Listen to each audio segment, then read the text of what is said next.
की, श्रीमद्भागवत महापुराण की। जितने भक्त बैठे सभी अपने मन को यत तत्र से हटा करके श्री बिहारी जी के दरबार में अपना मन लगाएं, ध्यान लगाएं और सभी भगवान के नाम का स्मरण करें, वंदना करें। श्री राम श्री राम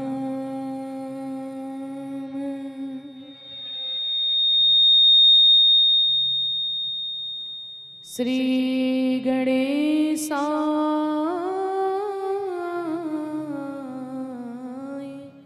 नमः। श्री गोविंदाय नमः। वॉल्यूम बढ़ाइए थोड़ा सा।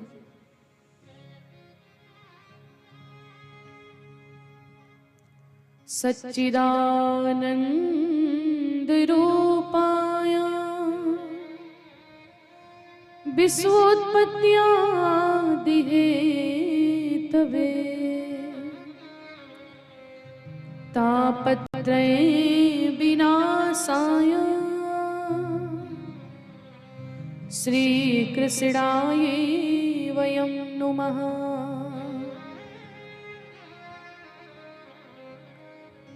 श्री सीतानाथ समारंभाम् श्री रामानंदार्य मध्यमाम् अस्मदाचार्य पर्यन्ताम् वंदे श्री गुरु परंपराम्। नारायणं नमस्कृते नरं चैव नरोत्तमं देवीं सरस्वतीं व्यासं ततो जयमुदीरयेत्।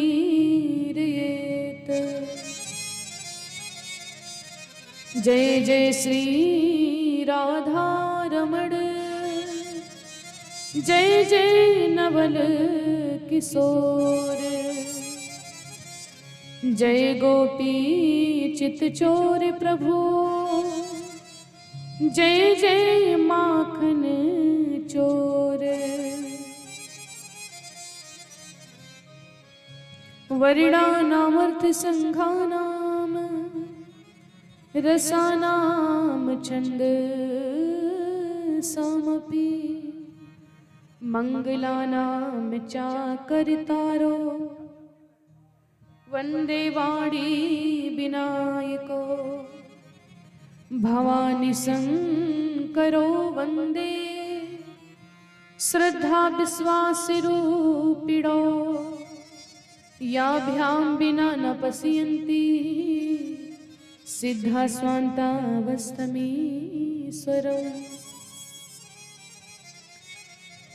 वंदे बोधमयं नित्यं गुरुं शंकररूपिणम् यमाश्रितो हि वक्रोऽपि चन्द्रः सर्वत्र वन्दते। सीताराम गुणग्राम पुण्यारण्य बिहारिणो वंदे विशुद्ध विज्ञानो कवीश्वर कपीश्वरो। श्री राम राम रघुनंदन राम राम श्री राम राम भरताग्रज राम राम श्री राम राम रणकर कस्य राम राम श्री राम राम शरणं भो राम राम। बोली बाल कृष्ण कन्हैया लाल की, श्री राधा रानी सरकार की जय, दुर्गा माता की जय, श्री सुखदेव महाराज की जय, श्री व्यास जी महाराज की जयकारा। थोड़ा सा उत्साह के साथ में सभी भक्त बोलेंगे, बहुत उदास होकर के नहीं बोलना है, क्योंकि भगवान के दरबार में हम जब जाते हैं तो हमारे सारे दुख दूर हो जाते हैं। लेकिन ऐसा जयकारा लगा रहे हो, ऐसा लग रहा है सारे दुख आ गए हैं आपके पास में। ये देव दुर्लभ है। थोड़ा उत्साह के साथ में, थोड़ा तेज आवाज में, भगवान ने आपको शक्ति दिया है तो कंजूसी बिल्कुल भी नहीं करनी चाहिए। भगवान ने जितनी शक्ति दिया उतनी तेज एक बार गाएंगे, बोलेंगे बोली बाल कृष्ण कन्हैया लाल की, श्रीमद् भागवत महापुराण की, श्री राधा रानी सरकार की, श्री व्यासी महाराज की, श्री सीताराम भगवान की, श्री जनकपुर धाम की, जानकी मैया की। वॉल्यूम बढ़ाइए, कीबोर्ड का वॉल्यूम बढ़ाइए।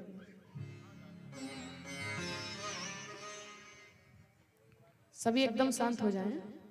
बच्चों को थोड़ा शांत करा दीजिए। आप लोग कथा में थोड़ा सा ध्यान लगाएं।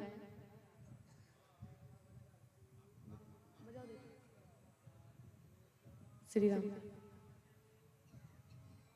चलिए ठीक है।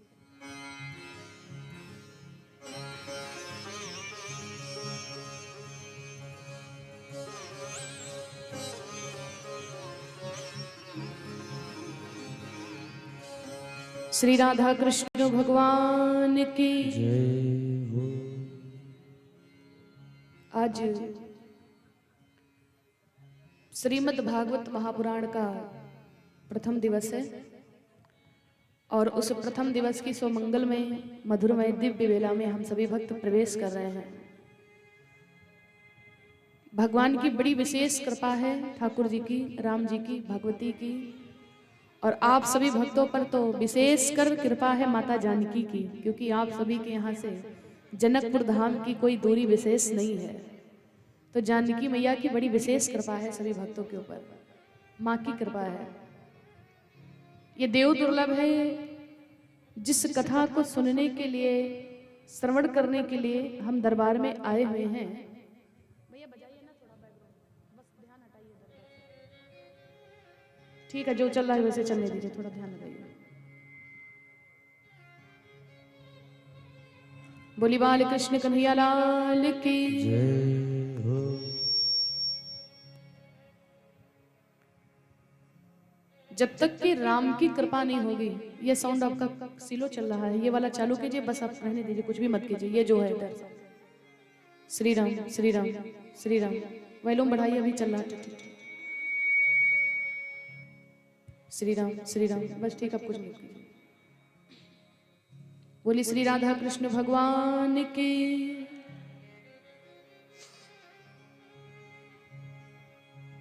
तो भगवान की बड़ी विशेष कृपा तो ये है,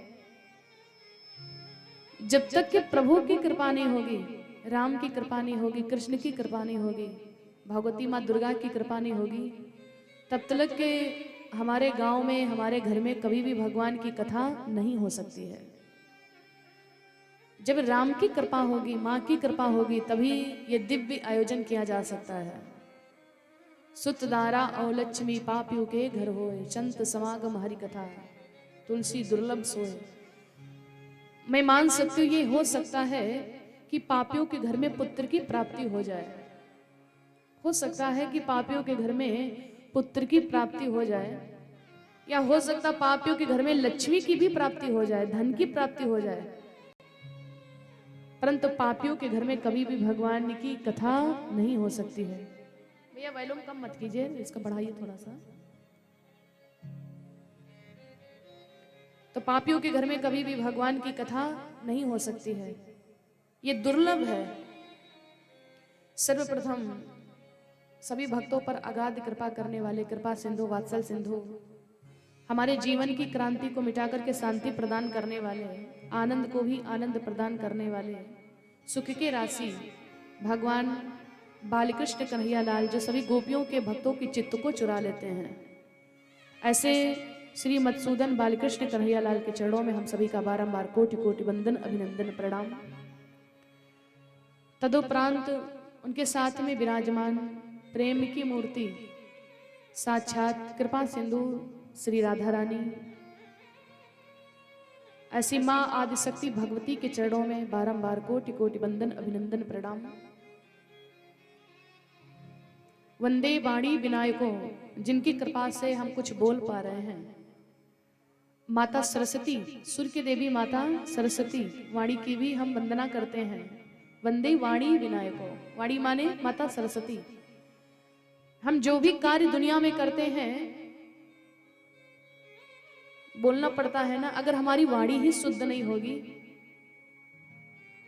तो दुनिया में सम्मान नहीं मिलेगा। इसी वाणी से लोग आपको अपने गोद में भी बिठा लेते, इतना ज्यादा जगह दे देते दिल में, और इसी वाणी से लोग आपको नजरों से भी गिरा देते हैं। तो वंदे वाणी विनायको, माता सरस्वती के चरणों में हम सभी को बारंबार कोटि कोटि वंदन अभिनंदन प्रणाम।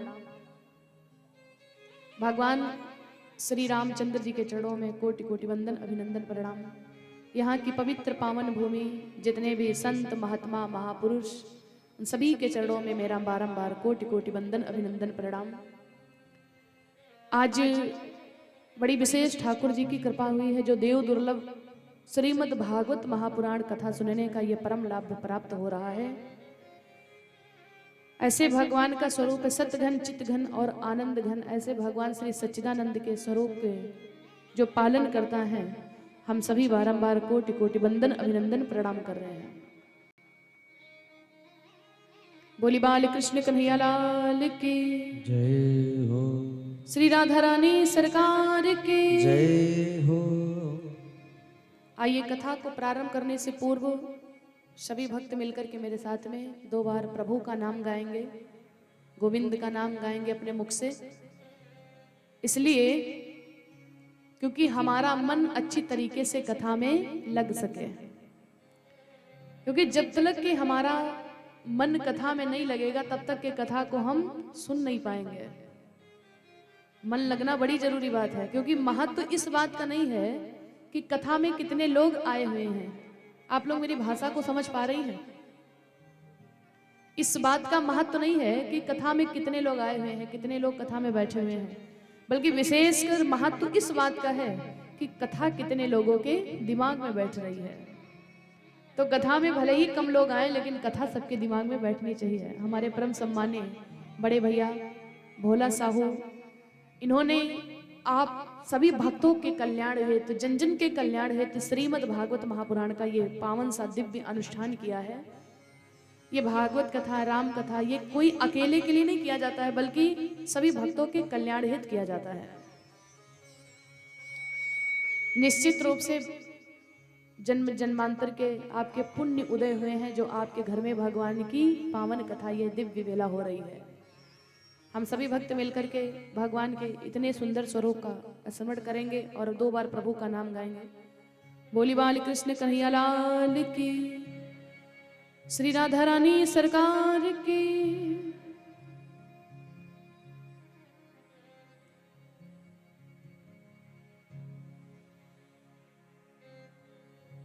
तुझे देख के दिल भरता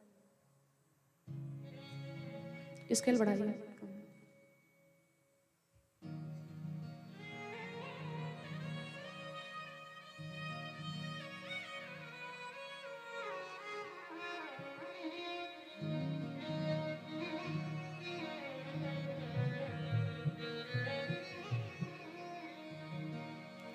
बड़ा ही सुंदर 2 बार प्रभु का नाम गाएंगे। थोड़ा आवाज बढ़ाइएगा भैया, माइक का वॉल्यूम बढ़ाइए।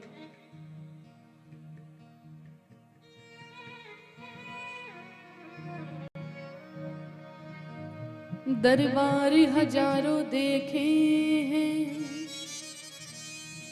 पर माँ के जैसा कोई दरबार नहीं। जिस गुलशन में माँ का नूर न हो, ऐसा तो कोई गुलजार नहीं। दुनिया से भला मैं क्या मांगू, दुनिया तो एक भिखारिन है। मांगती हूँ अपनी माता से, जहाँ होता कहीं इनकार नहीं। आप आयन नैनन में, आप आयन नैनन में। जब से राधा श्याम के जब से राधा श्याम के नैन हुए चार, हर श्याम बनी है राधिके, राधा बन गई श्याम। तो सभी मिलकर के प्रभु का नाम अपने पावन मुख से गाएंगे। तुझे देख के दिल भरता ही नहीं, तुझे देख के दिल। तुम भगवान की छवि तुम कितनी बार भी देखो लेकिन कभी भी दिल नहीं भरता है। हम भगवान की कथा हमेशा से सुनते हुए आ रहे हैं। वही भगवान है, वही माँ दुर्गा की पूजा प्रतिवर्ष नवरात्रि में हम करते आ रहे हैं, परंतु कभी भी ऐसा नहीं लगता कि माँ से हमारा दिल भर गया है, भगवान से हमारा दिल भर गया है। सभी मिलकर के भाव से गाएंगे प्रभु का नाम। तुझे देख के दिल भरता ही नहीं, अब जाब कहाँ मेरे सावरिया, अब जा। सभी गाइए तालियों के साथ। मेरे सावरिया तुझे देख के दिल भरता ही नहीं, तुझे देख के दिल भरता ही नहीं, अब जाब कहाँ मेरे सावरिया, अब जाबो कहाँ मेरे सावरिया। पिया छोड़ गए दिल तोड़ गए, पिया छोड़ गए दिल तोड़ गए, अब बन के फिरूं मैं तो बावरिया, तुझे देख के दिल भरता ही नहीं, तुझे देख के दिल भरता ही नहीं, अब जाब कहाँ मेरे सावरिया, अब जाबो कहाँ। एक बार सभी भक्त पूरे पूरे उठा के हाथों को मिलकर सावरिया।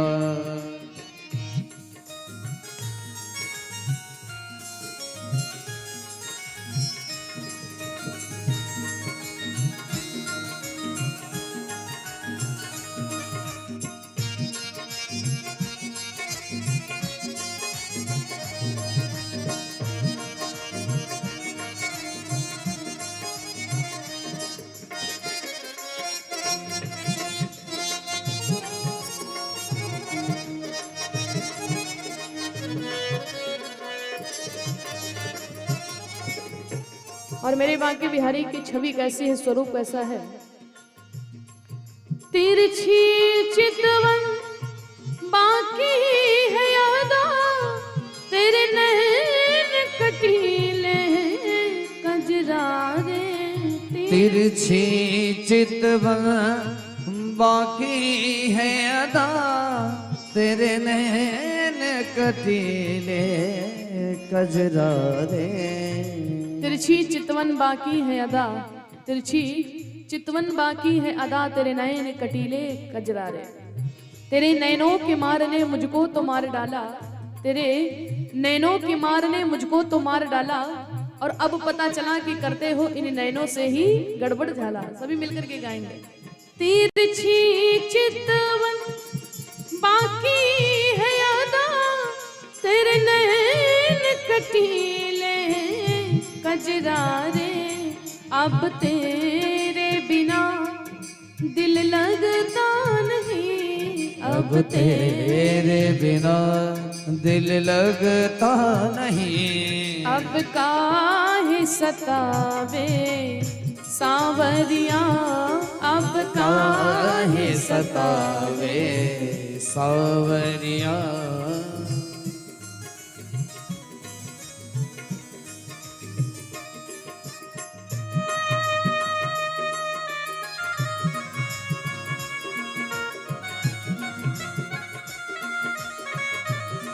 बोली बांके बिहारी लाल की जय हो।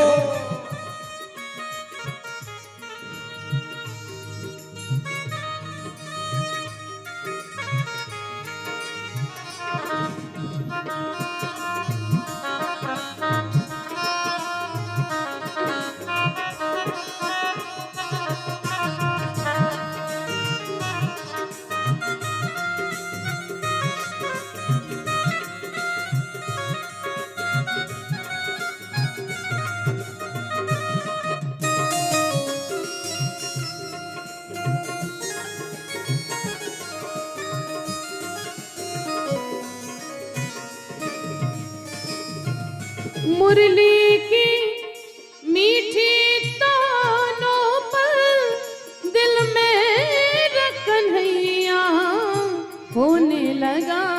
मुरली की मीठी तानों पर दिल मेरा कन्हैया खोने लगा। अब वाके सुना रे बांसुरिया, अब आके सुना दो बांसुरिया। अब वाही जाओ सावरिया, अब वाही जाओ सावरिया। पिया छोड़ गए दिल तोड़ गए, पिया छोड़ गए दिल तोड़ गए। अब बन के फिरूं मैं तो बावरिया, तुझ देख के दिल भरता ही नहीं, तुझ देख के दिल भरता ही नहीं। अब वाह कहा मेरे सावरिया, अब जाओ कहा मेरे सावरिया। अब वाही जाओ सावरिया, अब जाओ कहा मेरे सावरिया। बोली बाल कृष्ण कन्हैया लाल की जय हो, श्री राधा रानी सरकार की जय हो। आवाज बढ़ाइए।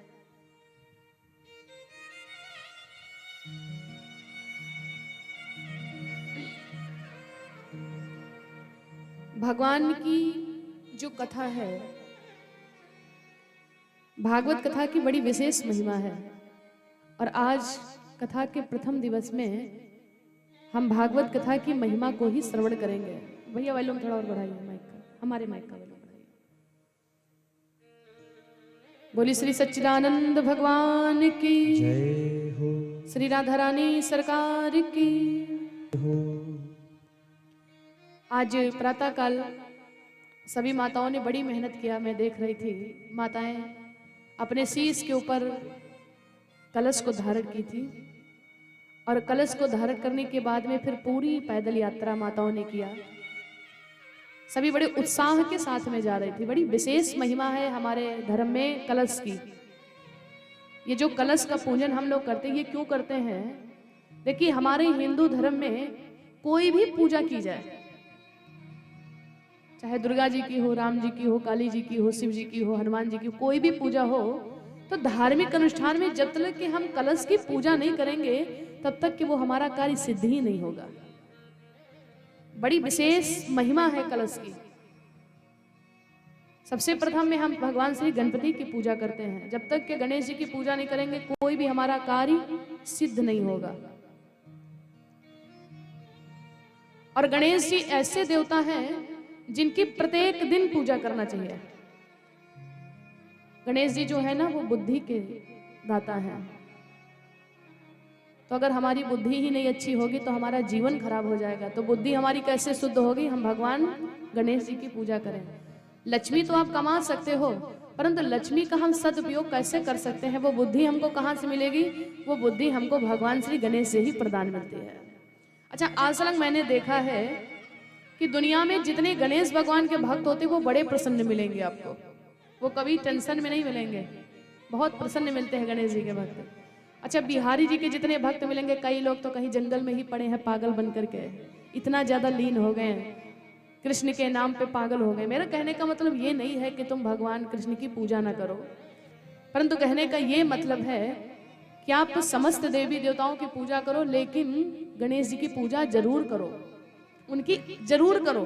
भले ही शिव जी की भूल जाओ, लक्ष्मी जी की भूल जाओ, लेकिन गणेश जी की पूजा प्रतिदिन हर भक्त को करना चाहिए।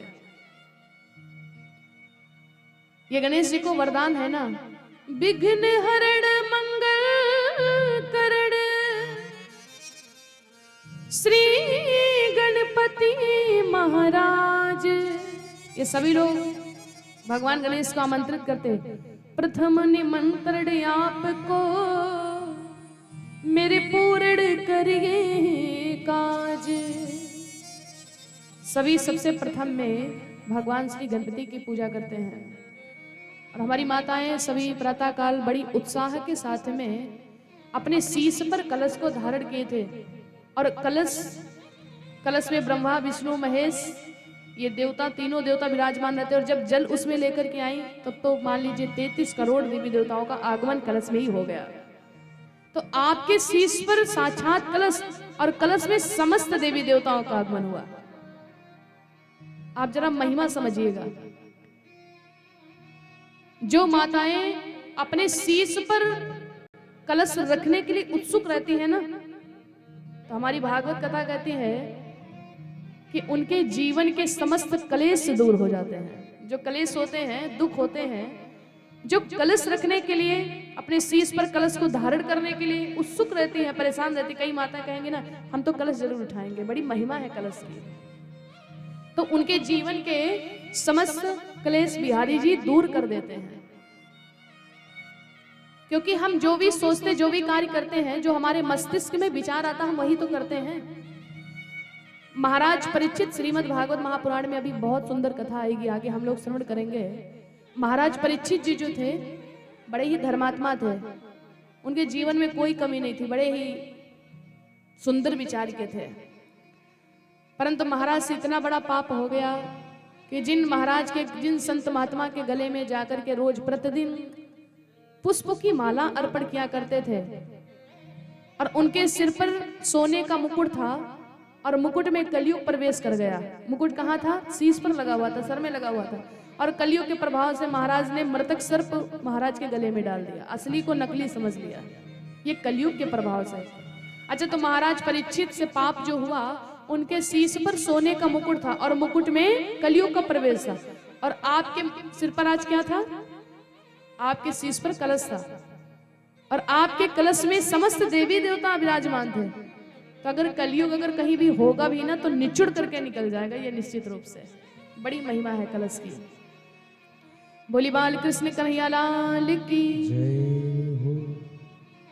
कई भक्त होते कहेंगे कि भगवान ने जीवन में हमारे ऊपर कभी कृपा ही नहीं किया है,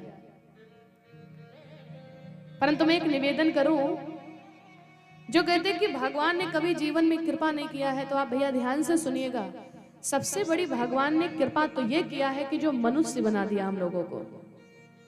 ये जो मनुष्य की देह है, मानव का तन, ये बड़ी दुर्लभ से मिलता है और पूज्यपाद गोस्वामी तुलसीदास जी भी महाराज दर्शाते हैं, बड़े भाग्य मानुष तन पावा, बड़े भाग्य मानुष तन पावा, बड़े भाग्य मानुष तन पावा,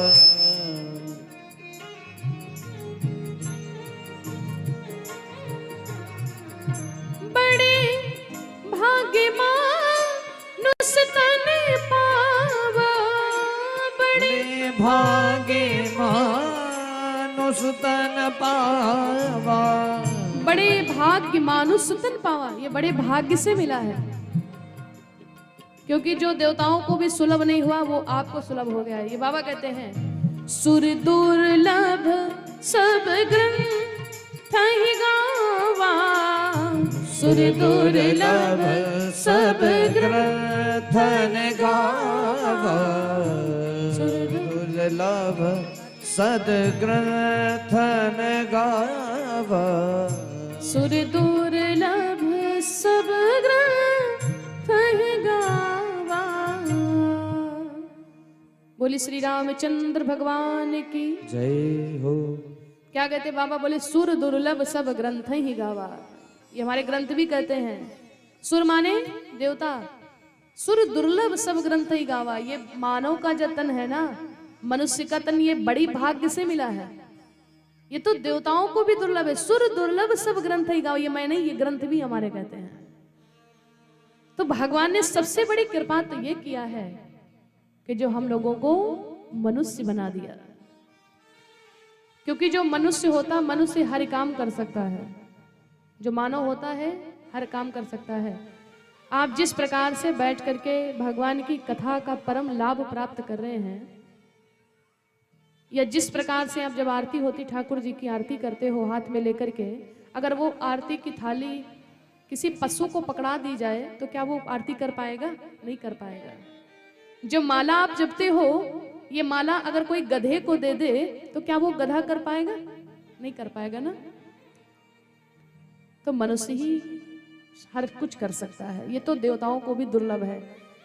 जिस कथा में बैठ करके आप कथा को श्रवण कर रहे हो, कथा का परम लाभ प्राप्त कर रहे हो, इसी श्रीमद् भागवत महापुराण को सुनने के लिए देवता लोग ना अमृत का कलश लेकर के महाराज गए थे।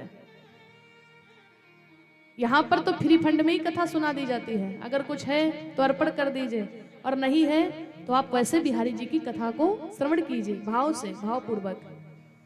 देवता लोग जब महाराज परीक्षित को श्राप लग गया कि आज के 7वें दिन तुमको तक्षप नाम का सर्प डसलेगा, बड़ी सुंदर कथा आएगी आगे, और तब संत महात्मा बड़े बड़े दूर से त्यागी संत परीक्षित की प्राणों की रक्षा करने के लिए दौड़ते हुए जा रहे हैं, परंतु श्री सुखदेव महाराज जी, महाराज व्यास जी के पुत्र श्री सुखदेव महाराज जी 16 वर्ष की अवस्था में, जिनके शरीर पे एक वस्त्र तक नहीं, एक लंगोटी तक नहीं है, इतने तेजस्वी श्री सुखदेव महाराज जाते हैं और महाराज परीक्षित को भागवत महापुराण का कथा अमृत पान कराते हैं। आप विचार कीजिए, श्री सुखदेव महाराज इतने भगवान के परम भक्त हैं, इतना वो भगवान के वैराग्य में भक्ति में लीन हो गए कि उनको इस बात का भी ज्ञान नहीं है कि नारी और पुरुष में भेद क्या होता है, एक तन पर वस्त्र तक नहीं है। तो श्रोता और वक्ता ये दोनों साधारण नहीं हैं, क्योंकि जो महाराज परीक्षित बैठ करके भागवत कथा का अमृत पान कर रहे हैं, उनकी भी भगवान ने गर्भ में रक्षा किया था। और श्री सुखदेव महाराज जब गर्भ में थे माँ के ना, तो भगवान ने गोविंद ने इनकी भी रक्षा किया था। तो दोनों श्रोता और वक्ता एक जैसे ही हैं। बोली बाल कृष्ण कन्हैया लाल की। भगवान की जो कथा है जीवन में हमारे मंगल ही मंगल प्रदान करने वाली। मंगल भवन अमंगल हारी, मंगल भवन अमंगल हारी, मंगल भवन अमंगल हारी, मंगल भवन अमंगल हारी, मंगल भवन अमंगल हारी, मंगल भवन अमंगल हारी, मंगल भवन अमंगल हारी, द्रिवहो दशरथ अजर बिहारी, द्रिवहो दशरथ अजर बिहारी। अब सुनिएगा जो भगवान की कथा है, ये कथा में जाने से क्या होता है। रामायण सुर तर की छाया, रामायण सुर तरु की छाया, रामायण सुर तर की छाया, रामायण सुर तरु की छाया, दुख भय दूर निकट जो आया, दुख भय दूर निकट जो आया।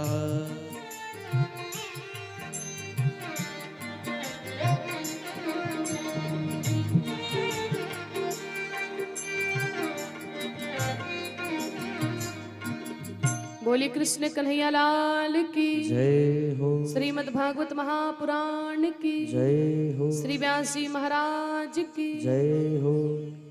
जयकारा कभी भी धीरे मत बोला करो। जय बोलने से आपको पता है क्या होता है? किसी को मालूम है जय बोलने से क्या होता है? देखिए, जय बोलने से जो हमारे अंदर पाप होते हैं ना वो बाहर निकल जाते हैं। क्या होता है? अंदर के पाप बाहर निकल जाते हैं।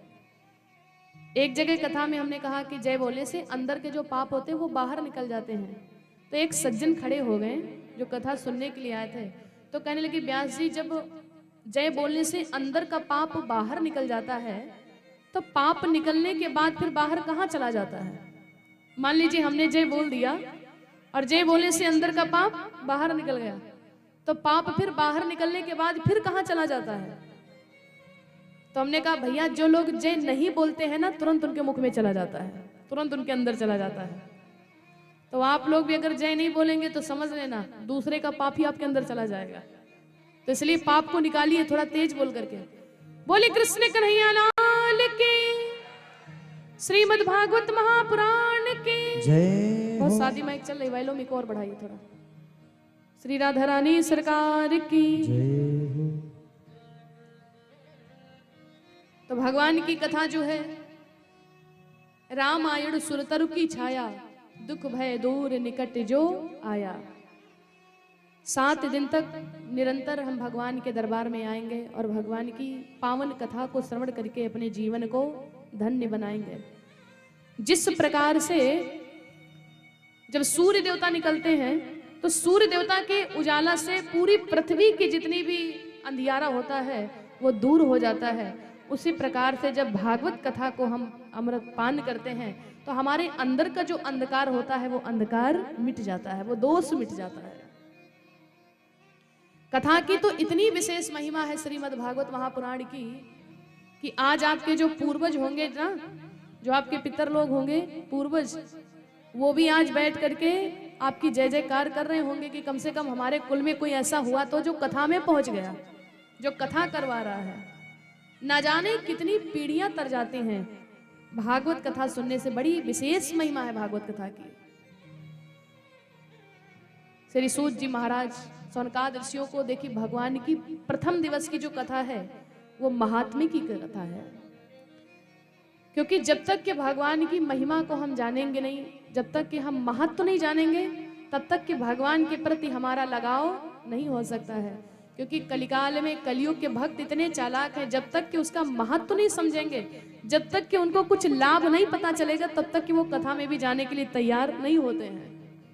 अच्छा, कई लोग ऐसे होते हैं ना जिनसे कहो कि भैया चलो कथा में चलते हैं, तो कहेंगे कथा में जाने से क्या लाभ होगा? जाएं तो लेकिन क्या लाभ होगा? अरे भैया चलिए तो कथा में। हम कथा में नहीं जाएंगे, कथा में जाने से क्या लाभ होगा? मैं एक निवेदन करूं, आप भगवान के दरबार में आने से बड़ा लाभ देखने लगते हो कि हम कथा में तो जाएं लेकिन लाभ क्या होगा।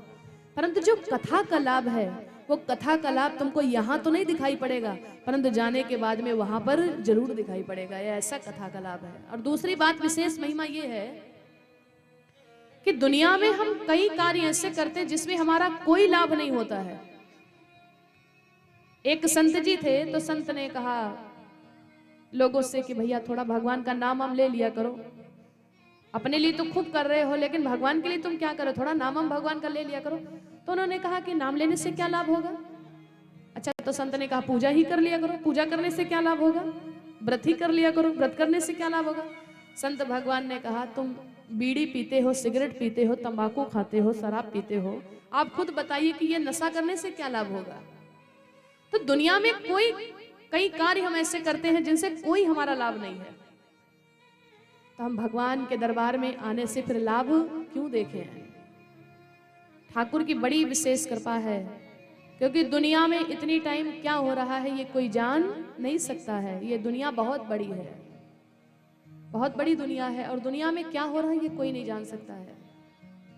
कई लोग इतनी टाइम हॉस्पिटल में भर्ती होंगे, अस्पताल में, तो कई लोगों का इतनी टाइम हार्ट का ऑपरेशन भी हो रहा होगा, डॉक्टर लोग कर रहे होंगे।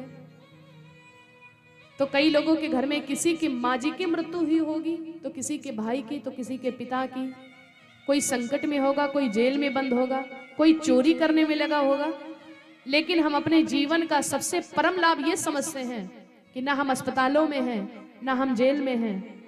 हम कहाँ हैं?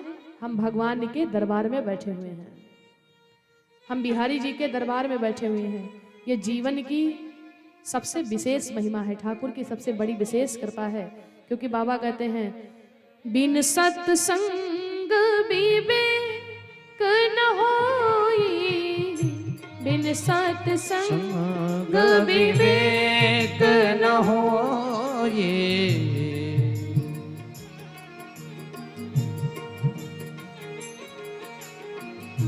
बिन सत्संग विवेक न होई, बिन सत्संग विवेक न होई, राम कृपा बिन सुलभ न सोई, राम कृपा बिन सुलभ न सोई, राम कृपा बिन सुलभ न सोई, राम कृपा बिन सुलभ न सोई। राम की कृपा के बगैर ये कथा नहीं मिल सकती है, सत्संग नहीं मिल सकता है। भगवान की राम कृपा बिन सुलभ न सोई, बिन सत्संग विवेक न होई। सत्संग के बिना हमको विवेक नहीं मिल सकता है, और बिना राम की कृपा के बगैर हमको सत्संग नहीं मिल सकता है। क्योंकि बाबा कहते हैं राम कृपा बिन सुलभ न सोई। ये राम की कृपा हुई है जो आप बिहारी जी के दरबार में आए हुए हो। वॉल्यूम बढ़ा लीजिए थोड़ा सा, बहुत कम सुनाई पड़ रहा है। बोली बाल कृष्ण कन्हैया लाल की जय हो।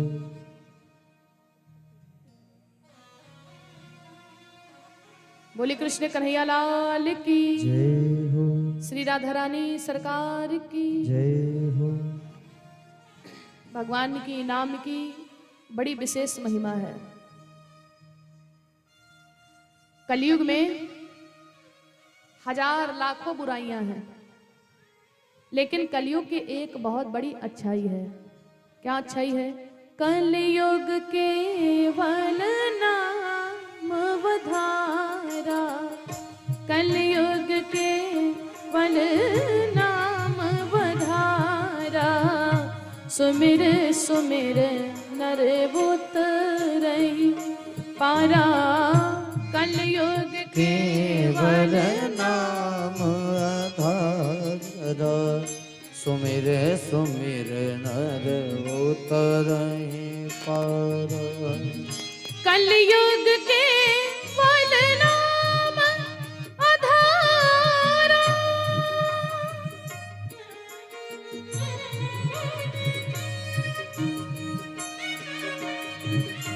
कलयुग केवल नाम आधारा, सुमिर सुमिर नर उतरहि पारा, सुमिर सुमिर नर उतरहि पारा, कलयुग केवल नाम वधारा, सुमिर सुमिर नर उतरहि पारा, कलयुग केवल नाम आधार, सुमिर सुमिर नर उतरहि पार।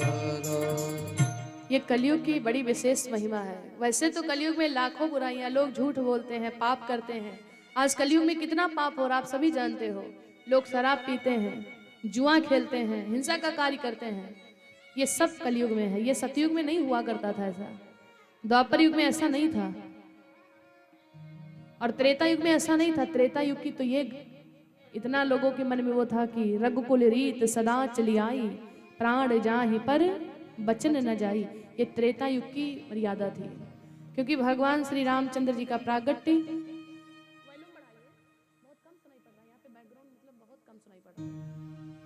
बोली बाल कृष्ण कन्हैया लाल की जय हो। श्री राधा रानी सरकार की जय हो। त्रेता युग में कोई झूठ नहीं बोलता था। और देखिए अयोध्या में महाराज दशरथ जी के प्राण तो चले गए, लेकिन वचनों को नहीं जाने दिया। रघुकुल रीत सदा चली आई, प्राण जाहि पर बचन न जाई। ये रघुकुल की रीत थी, लेकिन कलयुग की क्या रीत हो गई है? कलयुग रीत सदा चली आई, रीत सदा सदा चली आई। बचन जाए पर प्राण न जाई, कलयुग रीत सदा चली आई। बचन जाए पर प्राण न जाई, कलयुग रीत सदा चली आई। वचन जाए पर प्राण न जाए। तो ये सतयुग में नहीं हुआ करता था। सतयुग में, त्रेता युग में महाराज दशरथ जी के प्राण तो चले गए, लेकिन महाराज दशरथ जी ने अपने वचनों को नहीं जाने दिया। तापस वेश विशेष उदासी 14 बरस राम वनवासी। राम जी बन गए और राम के ही विरह में महाराज दशरथ जी के प्राण चले गए। आप विचार कीजिए। लेकिन आज कलयुग में भला कोई इतना सत्य बोलता है? कलयुग रीत सदा चली आई, बचन जाए पर प्राण न जाई। कलयुग का प्राणी इतना होशियार हो चुका, कहता भैया कोई बात नहीं, हम झूठ बोल देंगे लेकिन प्राण बच जाएं। लोग कितना झूठ बोलते हैं। मैं निवेदन करूं, जो झूठ बोलते हैं, सत्य से बढ़कर के जीवन में कोई धर्म नहीं होता है। सत्यव्रतम सत्य परम त्रिसत्यम, सत्यस्य योनिं निहितं च सत्य। ये हमारे जितने भी देवता हैं ना, भगवान कृष्ण को भी सत्य सत्य कहकर के पुकारा गया है। ईश्वर सत्य है और सत्य ही शिव है और शिव ही सुंदर है।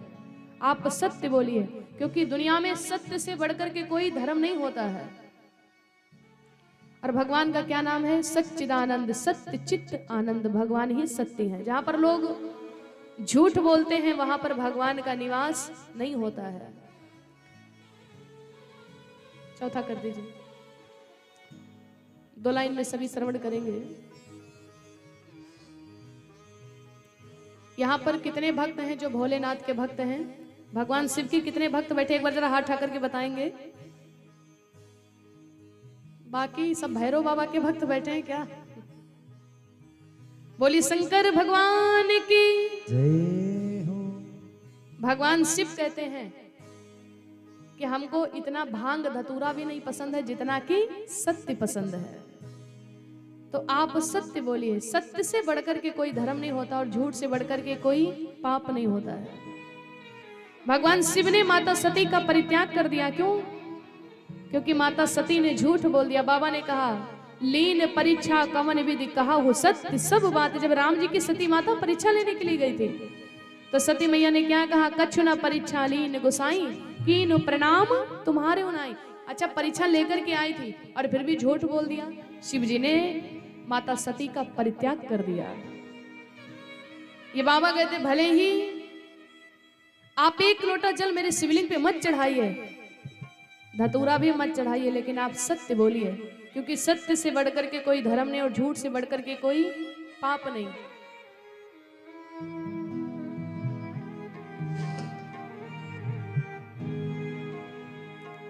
ईश्वर सत्य है, सत्य ही शिव है, शिव ही सुंदर है। जागा उठ कर देखो, जीवन जो तू जागर है। तो एक बार सभी उठाएंगे पूरे पूरे हाथों को और मिलकर के सभी भाव से गाएंगे। सत्यम शिवम सुंदरम, सत्यं शिवं सुंदरं, सत्यं शिवं सुंदरं, सत्यम शिवम। आप लोग भी थोड़ा गाएंगे। एक बार उठाएंगे सभी पूरे पूरे हाथों को। देखिए, हाथ उठाने में बिल्कुल भी कंजूसी ना करो, क्योंकि जो जितने ऊंचे हाथ उठाएगा उतनी जल्दी ऊपर जाएगा। तरक्की में उतनी अच्छी तरक्की होगी, और अगर टेढ़े मेढ़े हाथ तो टेढ़ी मेढ़ी तरक्की होगी। तो इसलिए कंजूसी बिल्कुल नहीं। एक बार सभी उठाएंगे पूरे पूरे हाथों को। अच्छा, ऊपर जाने की बात सुनकर के सभी नीचे कर लिए, सभी पूरे पूरे उठा के हाथों को और तेज आवाज में सत्यम शिवम सुंदरम सत्यम। थोड़ा भक्तों के साथ में गा लेते। बोली शंकर भगवान की जय हो। तो एक बार सभी उठाएंगे पूरे पूरे हाथों को और सभी मिलकर के गाएंगे सत्यम शिवम सुंदरम सत्यम। पीछे वाले भक्त थोड़ा कंजूसी कर रहे हैं, थोड़ा आप भी उत्साह के साथ में गाइए। बोली शंकर भगवान की। तो एक बार सभी उठाएंगे पूरे पूरे हाथों को मिलकर के सत्यम शिवम सुंदरम सत्यम शिवम सुंदरम सुंदरम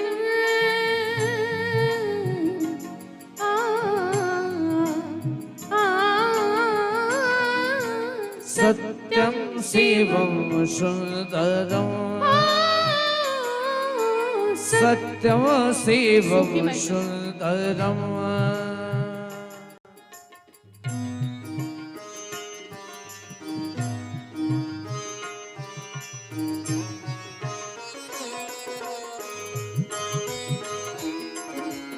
बोली भोलेनाथ की जय हो।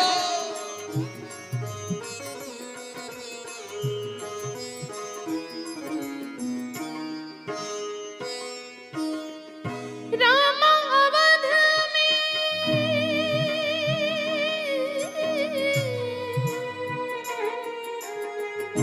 रामा अवध में काशी में शिव कान्हा वृंदावन में।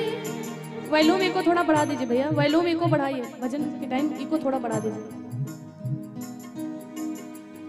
रामा अवध में काशी में शिव कान्हा वृंदावन में। दया करो प्रभु देखो इनको, दया करो प्रभु देखो इनको, हर घर के आंगन में राधा मोहन शरणम सत्यम शिवम सुंदरम सत्यम शिवम सुंदरम। ईश्वर सत्य है, सत्य ही शिव है, शिव ही सुंदर है। सत्यम शिवम सुंदरम सत्यम शिवम सुंदरम।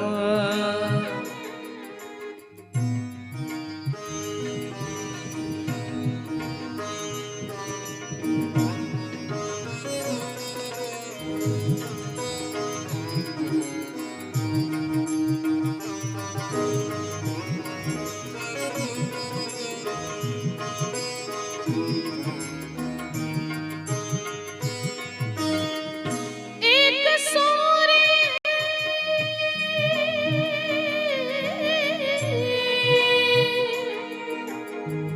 दुनिया में इस भजन के शब्दों को सुनिएगा।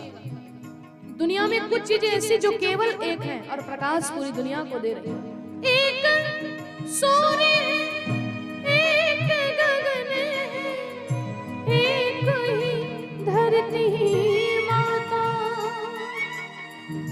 दया करो प्रभु एक बने सब, दया करो प्रभु एक बने सब, सबका एक से नाता।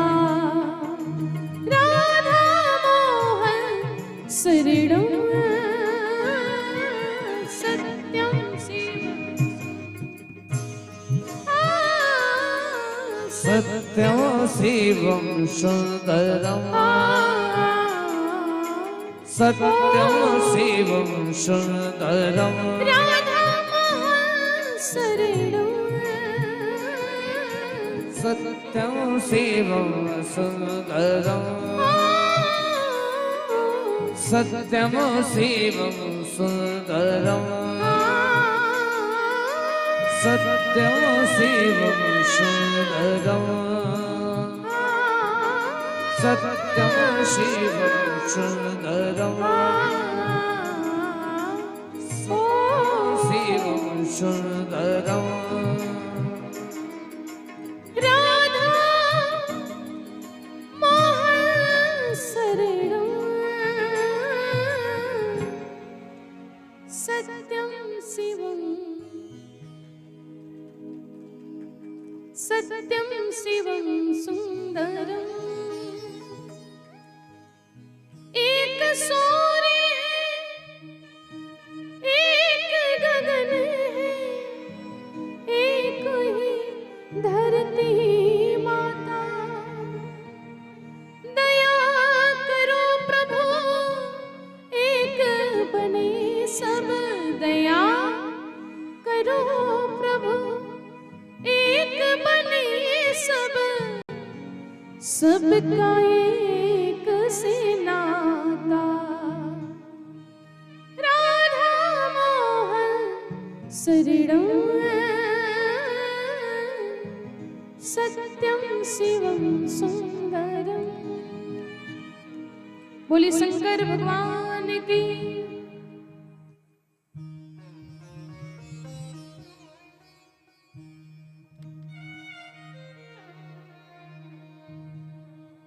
सत्यम शिवम सुंदरम। ईश्वर सत्य है और सत्य ही शिव है, शिव ही सुंदर है।